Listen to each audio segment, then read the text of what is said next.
This is today's AEW Dynamite full show results video, which takes place at Long Island, New York. Ricky Starks makes his entrance to wrestle Juice Robinson, but Switchblade Jay White is here to attack him from behind and helps Juice beat him down. Starks powers up and gets White in the corner, but Robinson lays him out and Switchblade hits Blade Runner, and the match is off. Tony Schiavone interviews Chris Jericho about why he came out after Daniel Garcia's loss to Adam Cole last week.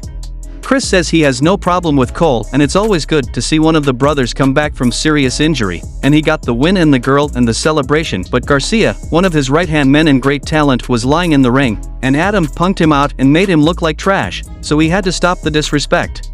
Keith Lee rolls up and says Jericho has been the poster child for disrespect, and he himself has had a couple of wars with Adam Cole, and while he's not particularly fond of him, he has his respect and he's proud of that, and maybe next week in Milwaukee he'll teach Jericho a thing or two about respect. Then we saw a match between Best Friends vs House of Black for the AEW World Trios Championship, and the result of this match was House of Black won the match by pinfall with blackout from Buddy Matthews on Chuck Taylor, retaining the AEW World Trios Championship. Then we saw Christian Cage appears backstage with Luchasaurus to tease some kind of announcement. The next match happened between Jamie Hayter vs Riho for the AEW Women's World Championship, and the result of this match was Jamie Hayter defeated Riho by pinfall with Haterade, retaining the AEW Women's World Championship. We saw that Renee Paquette is backstage with the Outcasts, and they mock applaud Jamie Hayter's successful title defense and tell her to enjoy the title while she has it.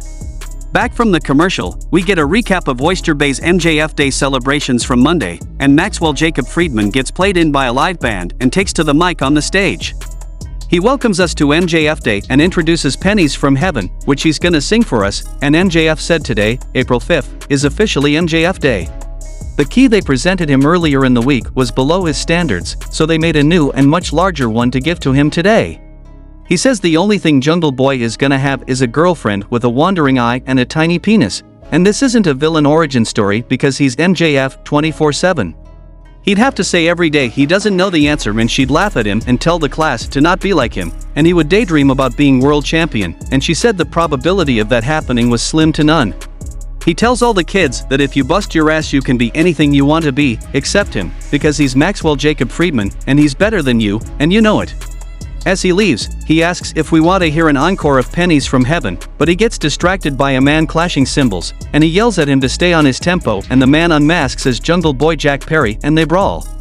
Sammy Guevara comes out after staff get them pulled apart and threatens to reignite the brawl, but moves on to compete in his match. The next match happened between Commander vs Sammy Guevara, and the result of this match was Sammy Guevara won the match by pinfall with the GTH finishing move. Post-match, Sammy said Max comes out here and says he beat every single one of the pillars, but when they fought, what happened? He had MJF beat until another person he used came out and helped him win.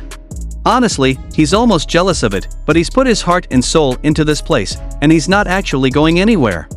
Screw Jungle Boy, screw Darby Allin, and screw MJF because Sammy Guevara is your World Heavyweight Champion. Then we saw a match between All Ego Ethan Page vs Hook for the FTW Championship, and the result of this match was Hook defeated Ethan Page by submission with Red Rum to retain the FTW Championship when Matt Hardy grabs the FTW title and cracks Ethan in the head with it. Backstage, Nigel McGuinness is with Tony Khan, and Nigel says this is one of those moments that seems impossible, and Tony takes over with his announcement.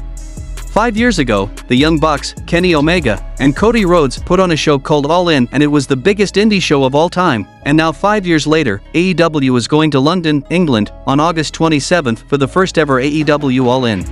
Here to announce the site of All In is a man cut from the same cloth as those four, Adam Cole, and Adam announces it for Wembley Stadium, and they're gonna celebrate 100 years of Wembley and Warner Brothers.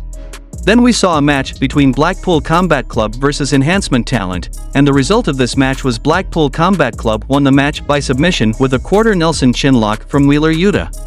Post-match, Bryan Danielson talks about how he loves Jon Moxley and Claudio Castagnoli in Wheeler Yuta, and professional wrestling. Then comes Adam Hangman Page, and he enters the ring, and Blackpool immediately lights on him and beats him down, and Danielson growls at him that he's an amateur and the three of them are professionals and he loves them, but nobody loves Hangman. Danielson tries to gouge Hangman's eye out with the screwdriver, and he says from what he's seen this week, they're the only real wrestlers in all of America tonight.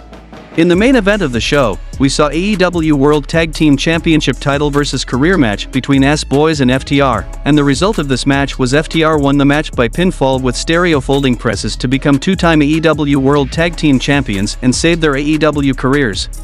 Mark Briscoe comes to the ring to celebrate with them, and the show goes off the air.